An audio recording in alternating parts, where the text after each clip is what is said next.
Take our lead. Let's help you make your mark. Our goal is your satisfaction. Let us show you the way.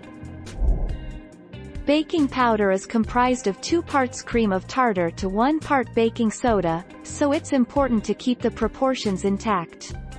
For example, use 1 teaspoon of baking powder to replace 2/3 teaspoon of cream of tartar and 1/3 teaspoon of baking soda.